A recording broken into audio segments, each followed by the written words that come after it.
6 মাসের প্রেগনেন্ট তৌহিদ আফ্রিদির স্ত্রী রিসা। আফ্রিদিকে গ্রেপ্তার করার পর প্যানিক অ্যাটাক করেছে তৌহিদ আফ্রিদির স্ত্রী রিসা। রাতেই তাকে স্থানীয় হাসপাতালে ভর্তি করা হয়। বর্তমান সময়টা তৌহিদ আফ্রিদির জন্য ভয়াবহ।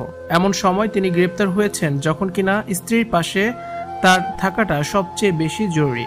আফ্রিদির স্ত্রী রিসা 6 মাসের প্রেগনেন্ট। প্রথম সন্তানের জন্য দুজন মিলে দিন গুনছিলেন। তবে হঠাৎ করে সবকিছু এলোমেলো হয়ে গেল আফ্রিদির জীবনে।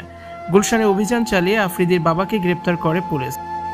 এর 7 দিন পর বরিশালে চাচার বাসা থেকে তৌহিদ আফ্রিদিকে গ্রেপ্তার করেছে সিআইডি। আফ্রিদিকে পুলিশ নিয়ে যাওয়ার সময় এক হৃদয় বিদারক ঘটনার সৃষ্টি হয়।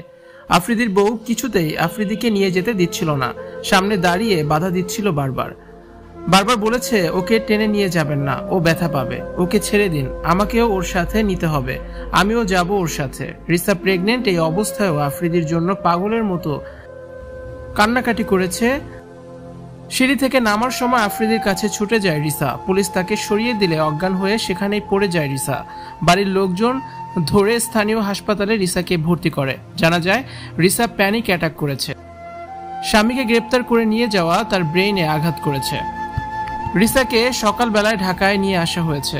রাতেই আফ্রিদিকে ঢাকায় নিয়ে এসেছে সিআইডির বিশেষ টিম। আজ দুপুরে আদালতে তোলার কথা আছে আফ্রিদির। আফ্রিদির স্ত্রীর জন্য সবাই দুঃখ প্রকাশ করেছে।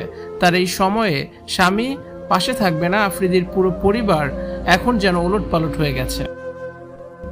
ভিউয়ার্স, এই বিষয়টি নিয়ে আপনাদের কি মতামত কমেন্টস করে অবশ্যই জানানোর, ভিডিওটি বেশি বেশি করে শেয়ার করার অনুরোধ রইল।